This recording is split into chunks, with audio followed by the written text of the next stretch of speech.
वृद्ध पिता बोझ होता है। विनीत ने अपने पिता को वृद्धाश्रम छोड़ने का निर्णय लिया।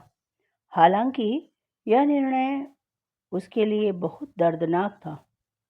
उसने मोहनलाल को समझाने की कोशिश की, लेकिन मोहनलाल जी की आंखों में सिर्फ एक गहरी उदासी थी। उन्होंने विनीत की आंखों में देखा, जैसे वह कह रहा हो कि अब तुम मेरे बिना जीना सीख लो पिताजी। नमस्कार मित्रों, ज्ञान गंगा चैनल के हिंदी कहानियों में आप सभी का स्वागत है। मैं वंदना श्रीवास्तव आज आप सबके समक्ष एक शिक्षाप्रद तथा प्रेरणादायक कहानी लेकर उपस्थित हुई हूँ।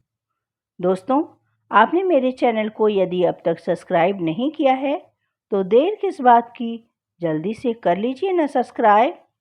तो चलिए बिना देर किए हुए प्रारंभ करती हूँ आज की ये कहानी। संध्या का समय था। सूरज की आखिरी किरणें धीरे धीरे क्षितिज के पीछे छुप रही थी और गांव की गलियों में सुकून का वातावरण पसरा हुआ था। मोहनलाल सिंह, एक बुजुर्ग किसान, अपने छोटे से घर के बाहर खड़े होकर अपने खेतों की ओर देख रहे थे। उनका चेहरा समय की कसौटी पर खरा उतरा था, पर आंखों में अब भी एक चमक थी जो जीवन के प्रति उनके अटूट प्रेम को दर्शाती थी। मोहनलाल जी का बेटा विनीत शहर में एक बड़ी कंपनी में मैनेजर के पद पर काम करता था। पिता पुत्र का रिश्ता परंपरागत था, लेकिन समय के साथ साथ जीवन की व्यस्तता ने उनके बीच की दूरी बढ़ा दी थी। विनीत ने हमेशा अपने पिता की कड़ी मेहनत और समर्पण की तारीफ की थी, लेकिन अब वह अपनी नौकरी और परिवार के बीच फंसा हुआ था। मोहनलाल का स्वास्थ्य धीरे धीरे बिगड़ने लगा था। उनके पैरों में अब दर्द रहने लगा था और चलना फिरना भी अब मुश्किल हो गया था। विनीत ने कई बार अपने पिता को डॉक्टर के पास ले जाने का सुझाव दिया, लेकिन काम की वजह से वह हमेशा टाल देता। विनीत ने मोहनलाल की चिंता नहीं की, क्योंकि उन्होंने अपने बेटे को स्वतंत्र और सफल देखना चाहा था। एक दिन मोहनलाल जी को अचानक तेज बुखार हो गया।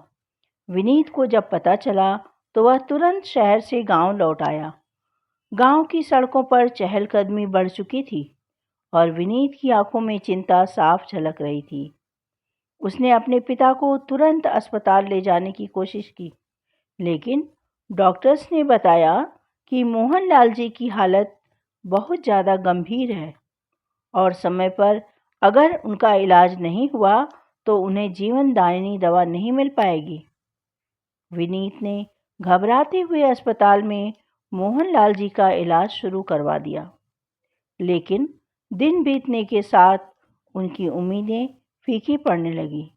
अस्पताल की वैल्यू सूचनाओं में बताया गया कि मोहनलाल की हालत ऐसी है कि उन्हें स्थायी रूप से देखभाल की आवश्यकता होगी। विनीत ने अपने पिता के लिए हर संभव प्रयास किया, लेकिन अंततः उसे एक कठोर फैसला लेना पड़ा। समय ने विनीत को एक कठोर निर्णय के लिए मजबूर कर दिया। मोहनलाल जी की बीमारी ने उसे इस बिंदु तक पहुंचा दिया था जहां उसे यह महसूस हुआ कि अब वह अपने पिता को बेहतर देखभाल देने के लिए कहीं और भेज देगा। विनीत ने वृद्धाश्रम के प्रबंधकों से बात की, उनसे संपर्क किया जहां मोहनलाल को आवश्यक चिकित्सा और देखभाल मिल सकती थी। पत्नी और बच्चों के होने के बावजूद भी विनीत ने अपने पिता को वृद्धाश्रम छोड़ने का निर्णय लिया। हालांकि यह निर्णय उसके लिए दर्दनाक था। उसने मोहनलाल को समझाने की कोशिश की, लेकिन मोहनलाल की आंखों में सिर्फ एक गहरी उदासी थी।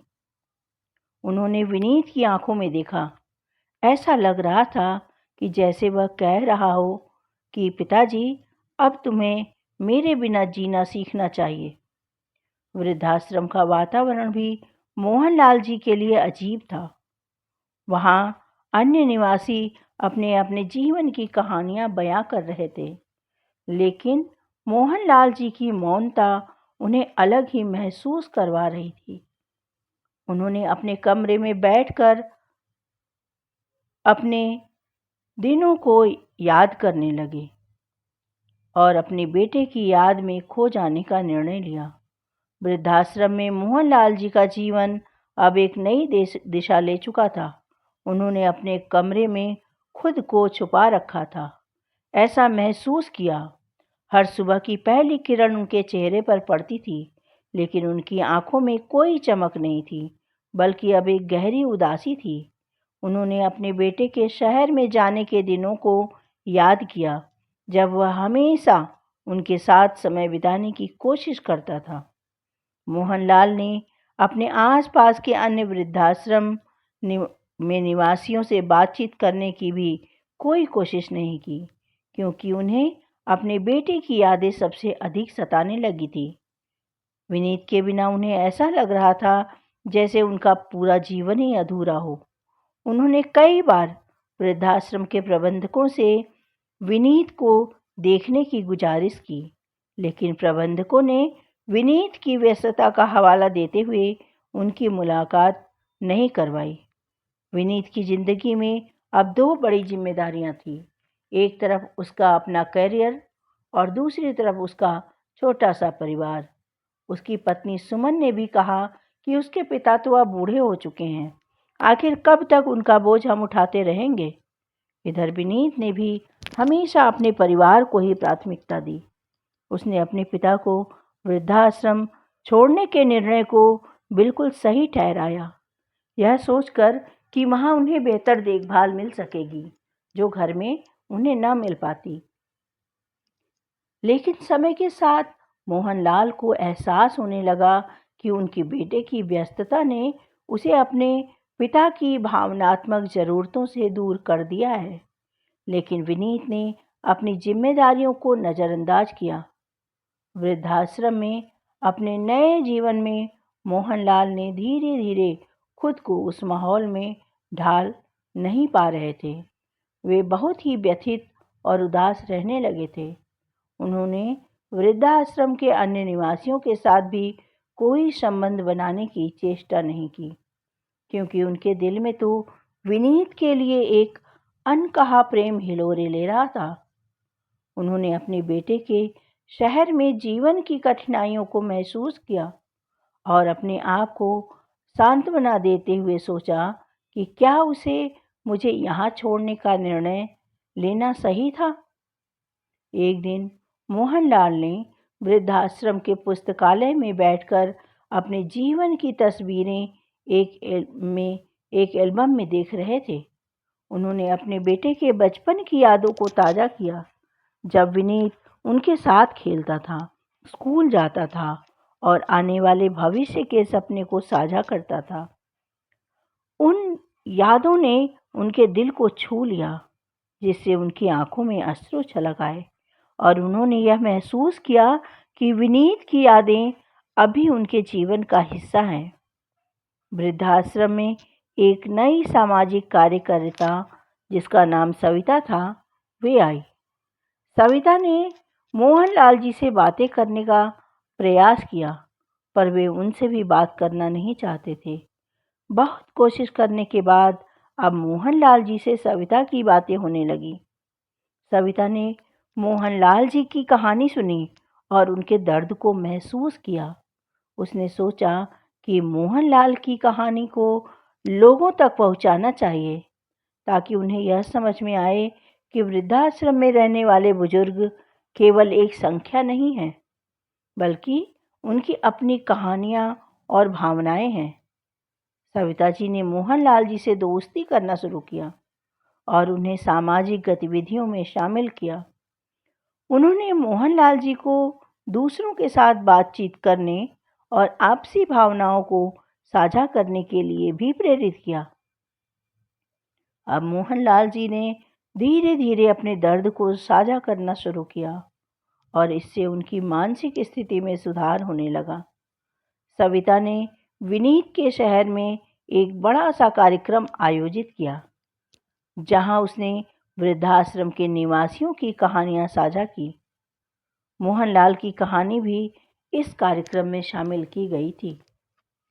विनीत ने यह देखा कि उसके पिता की कहानी कितनी प्रभावशाली थी और कितने लोगों ने उनकी कहानी से जुड़ाव महसूस किया।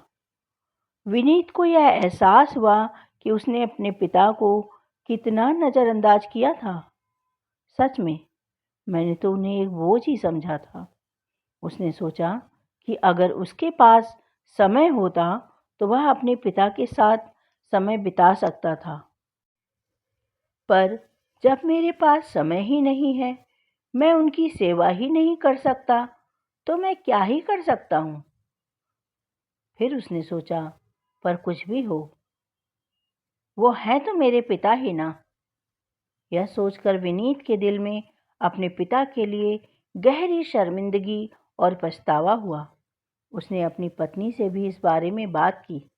उसकी पत्नी ने भी उसे समझाने की कोशिश की कि पिताजी को अब अकेला छोड़ना एक बड़ा मानसिक बोझ हो सकता है।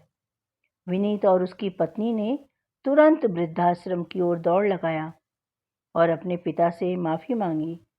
मोहनलाल जी ने उसे माफ़ कर दिया और विनीत को समझाया। उन्होंने कहा कि बेटा, जीवन की असली खुशियाँ रिश्तों में ही छिपी होती हैं। उन्होंने विनीत को बताया कि उन्होंने हमेशा उसके लिए प्रार्थना की है और उसकी सफलता पर गर्व महसूस करते हैं, लेकिन वे चाहते हैं कि अब वह अपने पिता के साथ अधिक समय बिताए, क्योंकि पता नहीं बेटा, कब जिंदगी मुकर जाए और जीवन की शाम हो जाए। विनीत ने अपने पिता को घर वापस लाने का निर्णय लिया। वह अपने परिवार के साथ मिलकर एक नया घर बनाया, जहां मोहनलाल आराम से रह सकें। अब विनीत ने अपने पिता के साथ समय बिताना शुरू कर दिया। उनके साथ खेतों में काम करना, कहानियां सुनना और अपने रिश्तों को मजबूत करना शुरू करा। यह कहानी हमें यह सिखाती है कि माता पिता हमारे जीवन का महत्वपूर्ण हिस्सा हैं, न कि बोझ। न जाने लोग ऐसा क्यों सोचते हैं कि वृद्ध पिता बोझ होता है और उनकी देखभाल करने और उनकी जिम्मेदारियों से भागने लगते हैं वे, जबकि बचपन से जवानी तक एक पिता ही है जो निस्वार्थ भाव से हमें कामयाब बनाने में साथ निभाता है। जीवन की व्यस्तता में हमें अपने रिश्तों की कद्र करनी चाहिए और अपने प्रियजनों के साथ समय बिताना चाहिए। मोहनलाल जी और विनीत की कहानी हमें यह याद दिलाती है कि सच्चा सुख रिश्तों में ही होता है, न कि भौतिक सुखों में। तो दोस्तों, आप लोगों को मेरी यह कहानी कैसी लगी? यदि कहानी पसंद आई हो तो चैनल को लाइक और शेयर करें। चैनल पर नए हैं तो चैनल को सब्सक्राइब अवश्य करें।